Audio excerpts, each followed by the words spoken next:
So picture this. You're sitting at a stoplight, right? And you pull up next to this absolutely pristine, like $90,000 Toyota Land Cruiser. Oh, yeah. The kind that looks like a tank. Exactly. Yeah. I mean, it's a vehicle that is literally engineered with military-grade precision. It's built to, I don't know, cross roaring rivers, climb these jagged rocky mountains, basically survive the apocalypse. Right. But let me guess. Yeah, look at the tires. There isn't a single speck of mud on them. The wheel wells are totally spotless. I mean, the most treacherous terrain that car is ever going to encounter is like the slightly elevated speed bump at the local Whole Foods. Yeah, exactly. Or, think about the commuter who buys a brand new Tesla. And they specifically check the box and pay thousands of dollars extra, by the way, for ludicrous mode. Oh, right, the acceleration thing. Yeah, it's this software and hardware feature that literally lets a heavy family sedan go from 0 to 60 miles per hour in under 3 seconds. Which is insane. It's totally insane. Like, when in their daily bumper-to-bumper commute from the suburbs to the office park, are they ever going to actually need that? Or even safely use it, right? Exactly. I mean, if you try to map either of those purchases onto a spreadsheet of practical utility, the math just immediately falls apart. It makes absolutely zero logical sense. None. It makes no sense to pay a massive premium for off-road capability you're never going to use, or, acceleration that is literally illegal on civilian roads. And yet, and this is the crazy part, people make these exact types of purchases every single day. Millions of times over. Oh, across every single category of consumer goods. Right. And it really points to this realization that challenges, well, basically a lot of the baseline assumptions we just walk around with. Yeah, we've all been sold this fundamental lie. A huge lie. This deeply ingrained idea that consumers, meaning, you, me, our families, our colleagues, that we are all these rational, well-informed, independent decision makers. Right, that we meticulously sit down and weigh the long-term costs and practical benefits before we buy anything. Which is just not true. It's a completely pervasive myth. I mean, entire academic fields, like classical microeconomics especially, they're built on that exact demonstrably false assertion. The whole rational consumer thing. Yeah, they base their models on the rational agent, or Homo economicus, this theoretical human who always acts to perfectly maximize utility and minimize cost. But I mean, if we want to actually understand how the modern world works, right, how ideas spread, yeah, why people truly do what they do, we have to start with a much bolder and frankly more honest truth. Which is? You are not rational, and neither am I. Yeah. And that exact realization is why we're doing this deep dive today. We are exploring what is essentially an essential roadmap for navigating a reality where people do not buy based on technical specifications or cold, hard logic. Right. They buy based on culture, on perceived status. On identity, yeah, and just deeply irrational human urges. Exactly. So we're looking at the core philosophies of Seth Godin today, specifically his book, This is Marketing. You can't be seen until you learn to see. It's such a great title. It really is. And it's a text that completely dismantles the old industrial way of thinking about how we share ideas and build projects. And I think it's worth noting where this material comes from, right? Because it didn't just emerge from some academic ivory tower or like a purely theoretical vacuum. Oh, not at all. This framework was actually born out of a massive 100-day peer-to-peer online seminar that Godin runs. It's called themarketingseminar.com. Right, so it's been battle-tested. Highly battle-tested. It's basically the synthesized result of thousands of people across countless industries. Nonprofits, tech startups, freelance artists, corporate managers. All wrestling with the exact same shared problem. Which is that the old ways of getting people to pay attention just simply do not work anymore. So let's unpack that. Why are those old ways failing? Because we all kind of have this specific cultural hangover, I think. We really do. Most of us, and certainly the generations that built our current corporate structures, we grew up in a mass market world. Right. Think about the landscape of like the 1960s, 70s, or even the 80s. It was completely defined by 3 major television networks, the Top 40 radio countdown, and physical billboards on the side of the highway. Attention was captive. Exactly. Captive attention. If you bought an advertisement on Sunday night television back then, you were basically guaranteed millions of eyeballs because those people literally had nowhere else to look. Right. There were no smartphones, no streaming services, no infinite scrolling feeds on TikTok. So because of that historical anomaly, and it was an anomaly, an entire industry was built around the concept of interruption. Just shouting at people. Yeah, the strategy was dead simple. Yeah.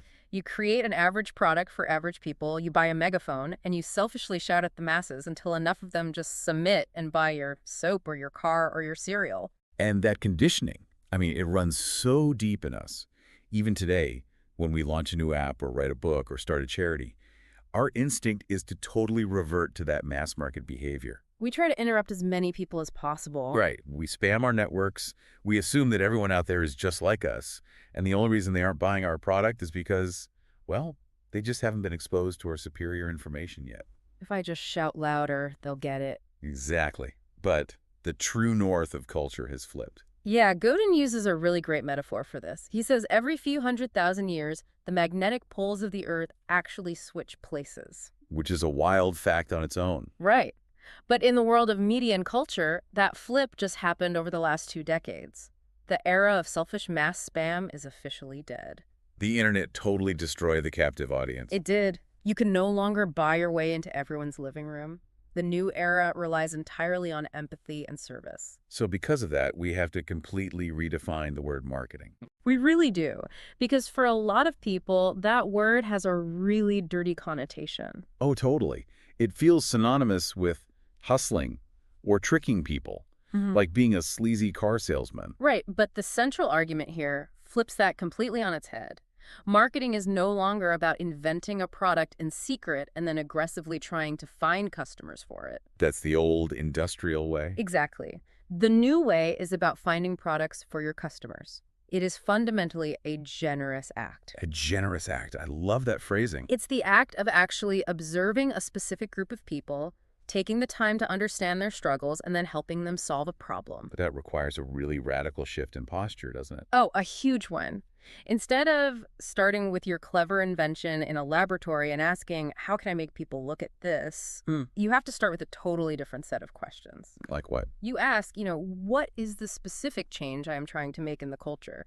Who is the specific group of people I want to help? And how can I show up with a story that they actually want to hear, spoken in a language they are eager to understand? That distinction right there, showing up with a story they actually want to hear, rather than when you force them to hear. I mean, that changes everything. It really does. But actually executing on that leads us to an idea that I think is incredibly uncomfortable for most ambitious people. Oh, for sure. Because if we aren't trying to reach the masses anymore, who are we actually trying to reach? Right. And the answer from the text is the smallest viable market. Which sounds completely counterintuitive. It does. And this is where theory really hits reality and where human ego just gets completely in the way. Absolutely. Because, I mean, if you walk up to a founder or an author or a podcaster and you ask them, who is your project for? What do they say? The immediate, almost defensive instinct is to say, everyone. It's for everyone. Anyone can use it. Yeah. We are so terrified of leaving people out. We are. But the strategy here argues the exact opposite. Instead of aiming for the largest possible demographic, you need to identify the absolute minimum number of people you need to influence to make your project survive and thrive. You have to intentionally shrink your focus. Shrink it drastically. The book illustrates this beautifully with the story of the Union Square Cafe in New York City. Oh, yeah, Danny Meyer's place. Right, the renowned restaurateur. When he first opened it back in the 1980s, the Union Square neighborhood was not the upscale, highly trafficked destination it is today. It was pretty rough back then. Very rough. Yeah. He didn't have a globally famous chef yet, and he certainly didn't have a massive advertising budget. But he had a very rigid physical limitation. Which was the space. Exactly. The dining room could only serve about 600 people a day. And you can't cheat physics. I mean, 600 chairs means a hard cap of 600 covers. Right. You can't just run a Super Bowl ad and magically squeeze in 10,000 people. It's impossible. So most people would view that capacity limit as a bottleneck, right? Like a restriction on their potential revenue. Sure, but Meyer understood that this limitation was actually his greatest superpower. Because he knew he could only ever serve 600 people in a single day, it forced this intense strategic curation of exactly which 600 people he was going to serve. Ah, I see. Because if you have a finite number of slots, you cannot afford to waste them. Exactly. You can't waste them on people who are just looking for a cheap, fast slice of pizza.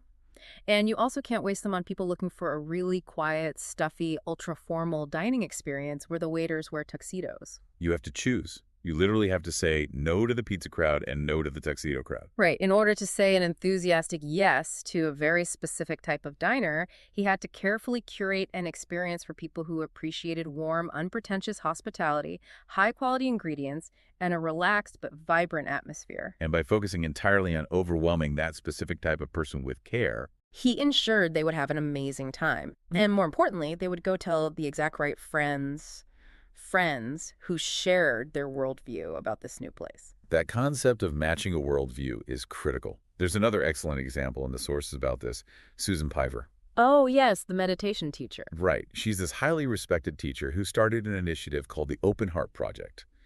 And today, it is a massive global online meditation community. Something like over 20,000 active members? Yeah, exactly. But you don't get 20,000 highly engaged members by just launching a website and buying generic Facebook ads targeting like people who breathe. Right. She didn't get there in one giant mass market launch. Not at all. She got there by focusing entirely on the smallest viable market first. How did she start? Well, she had been teaching these in-person meditation retreats. And at the end of these retreats, a very specific small group of people would consistently come up to her. Then ask what? They'd ask, how do I maintain this practice when I go back home to my busy, stressful life? Ah. So she saw a real articulated need. Exactly. From a Yeah. tiny, specific group of human beings standing right in front of her. She didn't invent a theoretical problem. She responded to an actual one. She matched the worldview of people who already valued meditation but just struggled with consistency. Yeah, and she built a small digital offering just for them. It wasn't for everyone. It was exclusively for the overwhelmed retreat graduate. And by serving that tiny group so well, they trusted her. They actually utilized the project, and then they told other overwhelmed people. Right. The growth to 20,000 members happened organically because the foundation was built on an incredibly sturdy, specific base. But, okay, let me push back here for a second. Go for it. Because I'm thinking on behalf of the skeptical listeners, the entrepreneurs, the people who have read traditional business books.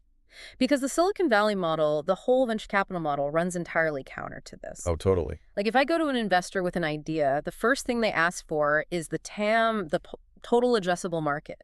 Right. They want to see a slide that says your market is billions of dollars and millions of people. Exactly. If I tell a VC, my market is 600 specific people, I am getting laughed out of the boardroom. Doesn't getting specific mean I am leaving money on the table?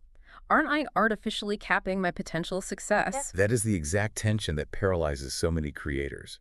It feels safer financially and psychologically to claim your market is everyone. But it's an illusion of safety. Complete illusion. The text highlights a crucial philosophical insight here. Specific is a kind of bravery. I love that line. Me too. Let's break down why targeting everyone is actually kind of a cowardly defense mechanism, especially for early-stage projects. Okay, let's do it. If you tell the world that your new software is for anyone who uses a computer, and the software fails to gain traction, which it probably will, you have a built-in ego-protecting excuse. Oh, right. You can just blame the universe. Exactly. You can say, well, the broader market just wasn't ready for my genius, or the macroeconomic conditions were bad, or consumers just don't know what's good for them. You hide behind the sheer anonymity and size of everyone. Precisely. You are much less likely to feel personal rejection if you never actually commit to serving a specific person. But if you bravely commit to the smallest viable audience. Let's say you decide your software is explicitly and exclusively for left-handed freelance graphic designers who specialize in vintage typography. Very specific. Right. Now you are held entirely accountable. Because if it fails with them, you can't blame the macroeconomy. Oop, you can't blame anyone but yourself. If it fails, it means one of two really painful truths. Either you didn't understand that specific group of graphic designers nearly as well as you thought you did. Or your product simply wasn't good enough to solve their problem. Exactly. Shrinking your focus forces radical accountability. So the mandate really is to organize your life, your project, your startup around the absolute minimum. Figure out the smallest group of people who can sustain your work. And then overwhelm that tiny specific corner of the market with so much care, so much attention, and such tailored value that you become the only perfect answer for them. You become indispensable. Right. But getting that core audience to pay attention means you cannot just hand them the same industrial widget everyone else is making. Which brings us to the next point. Once you know exactly who you are serving, you have to completely rethink what you are actually selling them. And this requires moving beyond commodities. Yeah, because we are taught in school, and certainly in standard corporate training, to focus entirely on meeting specifications, right? Did the factory produce the widget? Exactly. Does the software code compile without errors? Is the coffee served to the correct temperature? We're trained to obsess over measurable physical tasks. But people who actually make a lasting impact, they do not begin with their clever physical solution. They don't start by listing their inventory or their machine specs. They paint on what Godin calls the canvas of dreams. Because if you only sell specifications and measurable tasks, you are commoditizing yourself. You are turning your work into something that can be easily swapped out for a cheaper alternative. And there's a brilliant analogy in the book to explain this: the downtown shoe shine stand. Oh, this is a great one. Right. So imagine you decide to become an entrepreneur, and you set up a little chair and a stand on a busy city street corner, and you offer to shine the shoes of anyone who walks by for $5. It's a very straightforward transaction. You have scuffed leather shoes. I have polish and a brush. I apply the polish, the shoes become shiny, you give me $5. It is a totally measurable task. But what happens inevitably next week? Another entrepreneur sees you making money. Right. They set up a stand on the exact opposite corner and they put up a sign that says, "Shoe shines, $4. Yep, because anyone can learn to shine shoes. Exactly. If the only value you are offering is the physical friction of applying polish to leather, you are trapped in a race to the bottom on price. And nobody wins a race to the bottom, because eventually someone is just doing it for pennies. To escape that trap, you have to ask a much deeper psychological question. What is the customer really buying when they sit down in that chair? Because objectively, nobody actually needs their shoes shined to survive. It's not oxygen or water. It is a pure want. So what is the psychological want? Maybe the customer is a young professional on their way to a massive career-defining job interview. They are terrified. Yes. They sit in your chair to get their shoes shined because they are actually trying to buy confidence. They want to walk into that room feeling impeccable. Oh, I love that. Or maybe it's nostalgia. Maybe they remember how their grandfather always took the time on Sunday mornings to meticulously polish his shoes, and the smell of the polish connects them to a feeling of family and legacy. Or, we look at status. For 10 minutes, the customer gets to step out of the chaotic rush of the sidewalk and sit physically elevated on this throne-like chair. Yeah, while a respected craftsperson exerts effort on their appearance. They are buying a fleeting feeling of dominion. Or perhaps they're buying a signal, a way to silently communicate to their peers in the boardroom that they belong to a certain socioeconomic class of people who care about refined details. It is never just the shoe shine. It is dreams, affiliation, dominion, belonging, peace of mind. And if you, as the vendor, understand that if you realize you are in the business of selling confidence rather than leather polish, your entire business model changes. You don't lower your price to $4. No. No. Maybe you raise it to $20. But you offer a quiet environment, a newspaper, a momentary escape from the city. Bernadette Jiwa, she's a brilliant brand strategist, reference to the sources. She wrote a book called Story Driven, and she articulates this shift perfectly. What does she say? She points out that if we merely try to fill a functional hole in the market, like people need shiny shoes or people need to get from point A to point B, we become trapped in a scarcity mindset. Right. We spend all our energy staring in the rearview mirror, terrified of the competition, fighting over a fixed number of customers based on price. We have to shift from that scarcity mindset to a generative posture based on possibility. Let me bring in an analogy that I think perfectly mirrors this outside of the shoe shine example. Okay, let's hear it. Look at the mechanical watch industry. In the 1970s, the quartz crisis happened.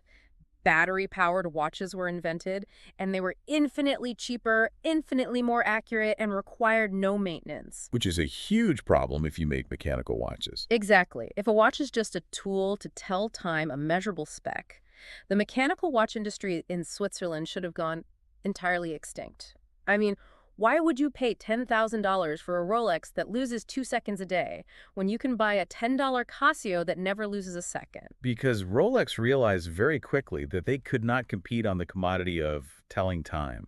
The Casio won that race forever, so they had to sell something They else. started selling legacy, like that famous ad, "You never actually owned a Patek Philippe, you merely look after it for the next generation." Exactly. They started selling mechanical romance, craftsmanship, exclusivity, and status. They completely abandoned the functional spec of timekeeping and painted entirely on the canvas of dreams. And today, the luxury mechanical watch market is absolutely booming, while a smartwatch can literally track your heart rate. Which leads perfectly into a mental exercise from the text that every creator should try right now. Oh, the 10x test. Yes. Ask yourself right now, if you were forced by some external mandate to charge 10 times as much for your product or service tomorrow, what would you do? How would you justify a 10x price increase to your smallest viable market? The immediate panicked instinct for most of us is to just scale up the volume. If I have to charge 10 times more, I guess I'll just give them 10 times as much stuff. Right. I'll make the book 10 times longer, or I'll give them 10 times as many French fries. But we don't pay 10 times extra for a louder stereo or a bucket of fries the size of a trash can. More of the same commodity is the wrong answer. It totally is. Think about a freelance dog walker charging $20 a walk. If you suddenly have to charge $200 a walk, you can't just say, I'll walk your dog for 20 hours a day. The dog would die. Exactly. To charge 10 times more, you have to offer a completely different extreme. You have to change the story. So for the dog walker, maybe you stop selling exercise for the dog and you start selling elite peace of mind for high net worth individuals. Right. You send them high-definition photo updates. You work with a canine behavioral psychologist to train the dog during the walk. You groom them. You handle all vet appointments. You become an outsourced pet concierge. You figure out the story your customer tells themselves about their status, their fears, their guilt, about working too much, and you organize the entire experience around resolving that tension. But, and this is a big but, delivering that kind of elevated, deeply empathetic, transformative experience introduces a massive psychological hurdle. Oh, it is exhausting. It requires us to do something that is deeply uncomfortable for a lot of professionals who are used to just punching a clock. We have to put our real selves on the line. Which brings us face to face with the reality of emotional labor. This is perhaps one of the most provocative and misunderstood ideas in the entire book. It really is. It deals with the concept of emotional labor, which is a term originally coined by the sociologist Arlie Hochschild. And how does Godin define it here? In its truest sense, emotional labor is the strenuous work of doing what we do not physically or emotionally feel like doing in a given moment in order to serve an outcome. Like what? It's the flight attendant showing up with a calm, reassuring smile when there is extreme turbulence and they are secretly wincing inside. Or the customer service rep resisting the incredibly strong urge to snap back at a furious, unreasonable client. Right, because they know that extending empathy to them will actually de-escalate the situation and make a bigger difference. Wait, I need to stop and challenge this. Okay, go for it.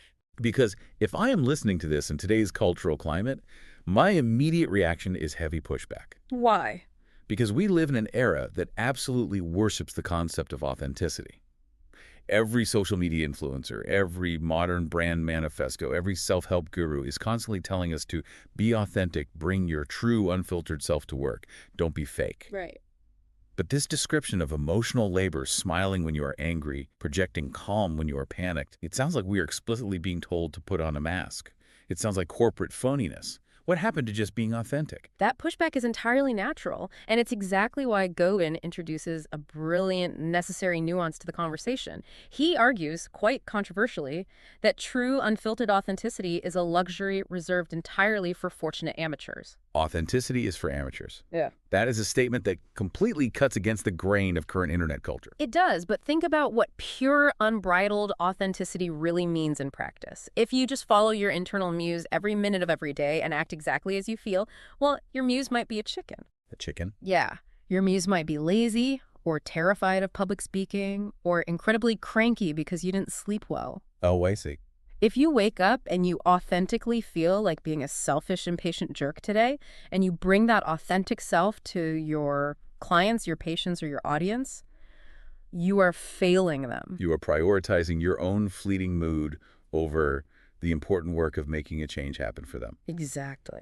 So the distinction is between the hobbyist and the professional. Yes. If I have a hobby, let's say I'm an amateur watercolor painter, and I just paint in my garage for my own mental health, I can be as authentic as I want. Totally. You can paint only when the muse strikes. You can throw the canvas away if you get frustrated. You owe nothing to anyone. But if I am a professional illustrator hired to design a book cover by a deadline, I don't have the luxury of waiting for the muse. Exactly. Professionals exert emotional labor to provide a service. You don't do the hard work of extending empathy because you magically feel like it in the moment. You do it because you are a professional, you made a promise, and you want to make a change happen.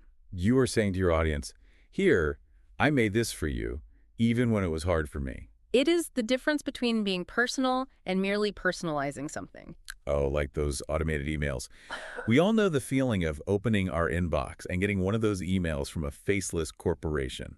Dear first name, we at Megacorp authentically care about your unique journey. Right. It utilizes a mail merge tag to use your name, so technically it is personalized, but it feels totally slick, empty, and mildly insulting. It feels empty because someone is hiding behind an algorithm. There's no human taking emotional responsibility. But when a human being actually extends emotional labor, when they look a frustrated customer in the eye and say, I see you, I know this process is confusing and hard, I built this specific workaround to help you, that is making the work personal. It bridges the gap between the chaotic noise in your head and the specific noise in the heads of the people you seek to serve. So the major takeaway here is to stop waiting for the feeling of inspiration. Stop waiting to feel like it. Use emotional labor as a deliberate professional tool. Right. Acknowledge that it is draining. Acknowledge that it is incredibly hard work, but recognize that it is the actual defining work of a professional offering a meaningful gift to the market. And if you commit to doing this highly personal, deeply targeted, emotionally laborious work for a specific group of people, you're going to find very quickly that the traditional corporate tools we use to plan our businesses are utterly useless to you. Oh, completely useless. Which brings us face to face with the absurdity of traditional business planning. If anyone listening has ever had to write or read a traditional business plan, maybe to secure a bank loan or appease a board of directors, you know exactly what it is. It is essentially an exercise in creative fiction. Yes. It's a bloated 50-page document full of made-up hockey stick financial projections designed primarily to obfuscate the truth, bore the reader into submission, and prove that you know how to comply with bureaucratic expectations. They are relics of the industrial age, built for a time when business was predictable and based on massive capital investments in factories. So what's the alternative? Godin argues that if you actually want the truth about where a modern, empathy-driven project is going, you need an entirely different kind of document. He proposes a radical, stripped-down, 5-part alternative framework. These 5 sections force actual clarity instead of hiding behind spreadsheets. Exactly. They are. Truth, assertions, alternatives, people, and money. Let's walk through these slowly and practically, because I think anyone starting any kind of initiative from a neighborhood watch to a tech startup should use this exact framework. Section 1 is simply the truth. The truth is the objective reality of how the world is right now before you try to change it. It is the landscape. What goes in there? This is where you can include your market share analysis, the current state of technology, the competitors that exist, and the macro environment. There's the facts. Right. Takes exactly as long as it takes to tell it. There is no spin here. It is just the undeniable facts on the ground.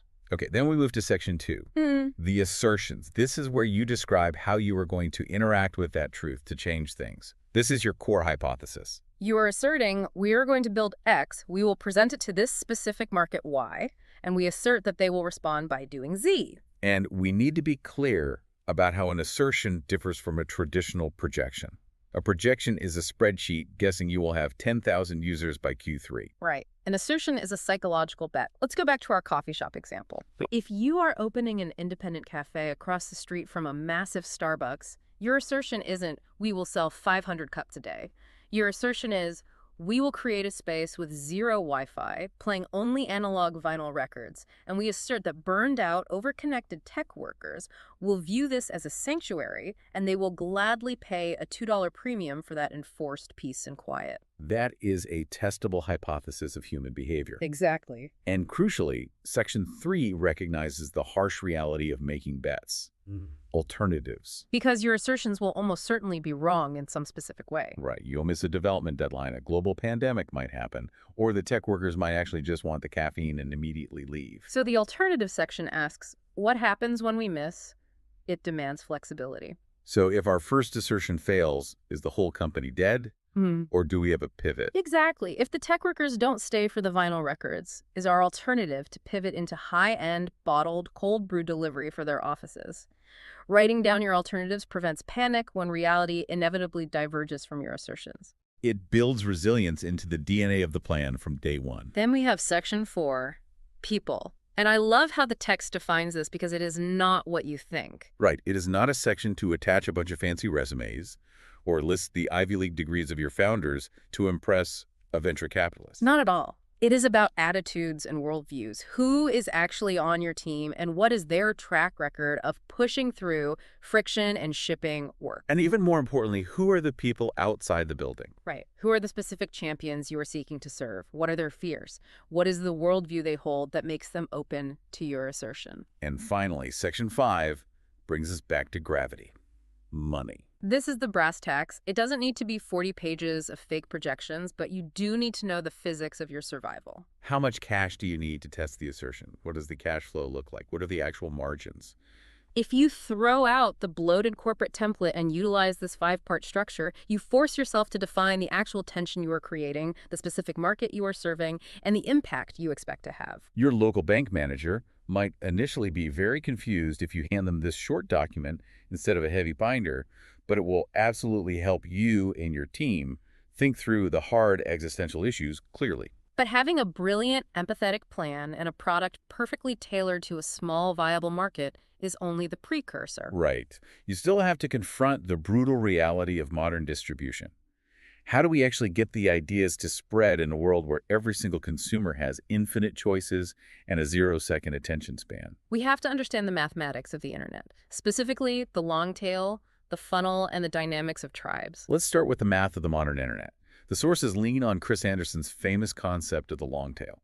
Right, so visualize a graph of total sales for any given category, let's say books or movies. On the far left side, clustered against the axis, you have a giant, massive vertical spike. Those are the blockbuster hits, the top 40 pop songs, the Marvel movies, the Stephen King novels. Exactly. There aren't many of them in terms of variety, but they sell millions and millions of copies. But then as you move to the right on the graph, the line drops drastically down, but it extends infinitely to the right, hovering just above zero. That infinite horizontal line is the long tail. These are the millions upon millions of niche products, indie books, obscure hobbies, and highly specific deep dives. In the old physical mass market world, the long tail didn't matter because shelf space was finite. Right.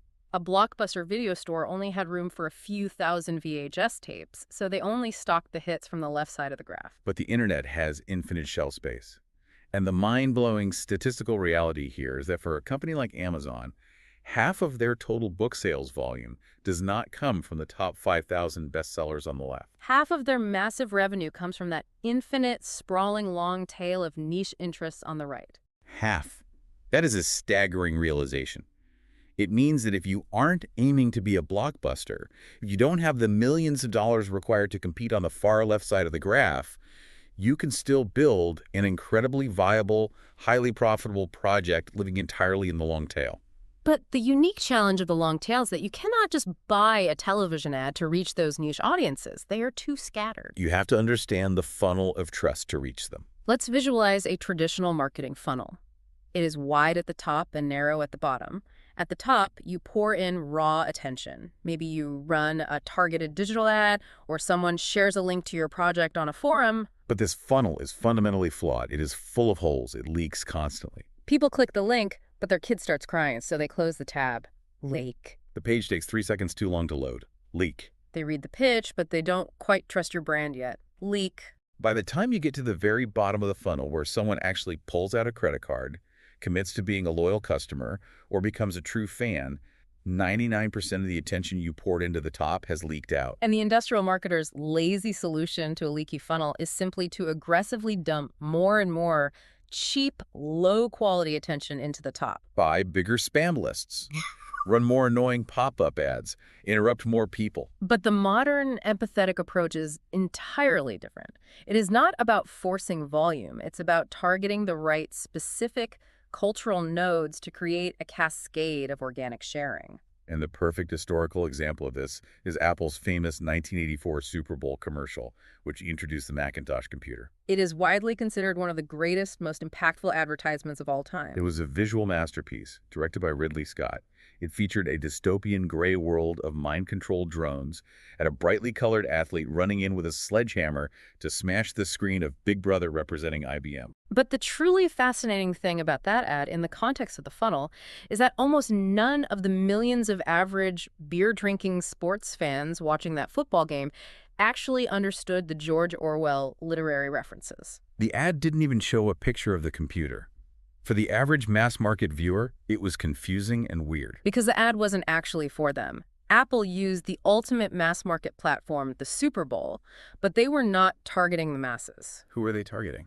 They were targeting a very specific set of nodes. The media-savvy talking heads, the technology journalists, the early adopters, and the cultural critics. Those specific people instantly understood the Orwell reference. They felt like insiders. They took the bait, and they spent the next 2 weeks endlessly analyzing and amplifying the ad on the news and in print. Apple targeted the cultural nodes and relied on those nodes to influence the masses. So if you want to get your idea through that leaky funnel and survive what the tech industry calls the Gartner hype cycle, Which is that brutal curve where a new technology gets massively hyped, everyone gets excited, but then they realize it's actually hard to use. They abandon it in the trough of disillusionment before it slowly climbs back to actual productivity. exactly. To survive that, you have to build a bridge of trust. Mhm. And you build that bridge by answering two incredibly simple, yet devastatingly difficult questions. If you want someone to share your idea in the long tail, ask yourself, one, what exactly will I tell my friends about this? And two, why will I tell them? And we have to face a harsh truth here. It is never because you ask them to. Yeah. Nobody shares a product or a project on their social media feed simply because the brand posted a graphic saying, please retweet. Never. They share it because sharing it provides value to them. They share it because it increases their perceived status among their peers. They share it because it makes them look smart or funny, or because it genuinely helps their friend solve a problem. Or they share it because it creates a network effect where the product actually becomes more valuable to the original user if more of their friends use it, like a multiplayer game or a communication app like Slack. You have to build the why into the DNA of the product itself. You can't just slap a share this button on a mediocre commodity at the very end and call it marketing. You have to make something worth talking about. And when you successfully navigate that funnel, when you give people a selfish, status-driven, or generous reason to share your work with their peers, a remarkable thing happens. A group starts to form. A tribe. Yes, humans have survived for hundreds of thousands of years by forming tribes. A tribe is simply a group of people who share a specific worldview, who are connected to each other, connected to a leader, and connected to an idea. The Grateful Dead had a tribe. Harley-Davidson has a tribe. Certain fitness communities have tribes. But there is a massive critical caveat here that eager leaders and marketers constantly forget, and it destroys their efforts. It is not your tribe. Say that again, because it's the trap everyone falls into. It is not your tribe. You do not own these people. You do not hold a deed to their attention. Right. You don't get to demand that they do what you want or exploit their trust to hit your quarterly revenue goals. If you treat a tribe like an extraction mechanism, they will sense the inauthenticity and leave instantly. Your role as a marketer is merely to offer them a platform and an excuse to connect with each other. You are leading by serving the shared interest of the group. You are a facilitator of their culture, not a dictator. Let's take a moment to look at the entire landscape we've mapped out today, because we have journeyed through a fundamental rewiring of how to operate in the world. We really have. We started by completely abandoning the comforting myth of the rational mass-market consumer. We realized that shouting through a megaphone at everyone is a relic of the 1970s. So we bravely shrank our focus. We committed to the terrifying accountability of the smallest viable audience. And we realized that we cannot serve that small audience by selling specs or commodities in a race to the bottom. Instead, we have to paint on the canvas of dreams, selling status, connection, and transformation. We acknowledge that doing so requires immense emotional labor. the professional, draining commitment to show up and serve with empathy rather than just waiting for an authentic muse to strike us. We threw out the 50-page corporate fiction masquerading as a business plan, and we adopted a new framework based on objective truth, testable assertions of change, and alternatives for when we inevitably stumble. And finally, we looked at the reality of the infinite long tail and the leaky funnel, learning that to spread an idea, we cannot just buy attention. We have to build products that give people a selfish, status-enhancing reason to tell their friends, organizing tribes that we lead with generosity but never seek to own. If we pull all of these disparate threads together and look at the underlying worldview of the author, it all points back to a single, incredibly powerful premise. True marketing is fundamentally a generous act of offering a gift. It is the act of making things better by making better things. And there is a flip side to that generosity, an ethical imperative that is quite confronting for a lot of creators. Confronting is the right word. If you have a solution, whether it's a piece of software, a new medical device, a community program, or a piece of art that genuinely has the power to make things better for a specific group of people, and you hesitate to market it properly because you are shy or you suffer from imposter syndrome, or you think marketing is a dirty corporate word, Yeah. you are actually stealing. That is a heavy, loaded word to use, stealing. It is heavy, but think about the mechanism of what is happening. If you possess the cure to a specific problem and someone out there is desperately searching for that cure and you hide it from them because you are afraid of being perceived as salesy or pushy, you are stealing the benefit they could have received. You're prioritizing your own ego and comfort over their need.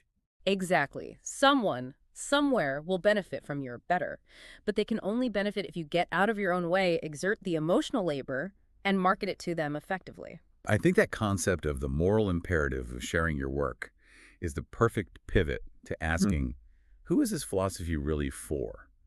Because I want to be entirely clear with everyone listening to this deep dive. The concepts we've explored today, the canvas of dreams, emotional labor, organizing tribes, these are not just strategies for people who have chief marketing officer printed on their business cards. Not at all. In fact, if you are relying on a job title to give you permission to market, you are missing the point. If you are trying to make a positive change happen in the world, you are, by definition, a marketer. Exactly. This framework is for the independent podcaster trying to find their first 1,000 true listeners in the sea of noise. It is for the nonprofit director trying to rally local support and raise funds for a community shelter. It is for the self-published novelist trying to find the specific readers who will resonate with their weird, niche sci-fi story. It is even for the mid-level corporate employee who sees a fundamentally broken process in their department, has a great idea to fix it, and is trying to figure out how to get their skeptical boss to adopt the change. It is for anyone who wants to make a meaningful dent in the culture around them. Which brings us to a final, deeply provocative thought from the text that I think every creator needs to sit with. We spend nearly all of our time and energy strategizing about how to market our ideas to other people, how to reach the audience, how to persuade the boss, how to organize the tribe. Right. But the absolute most important marketing you will ever do in your entire life is the marketing you do to yourself. The marketing you do to yourself, that is profound. It is the narrative you construct in your own head. It is the story you tell yourself about your own value, your own capability, and your own permission to contribute.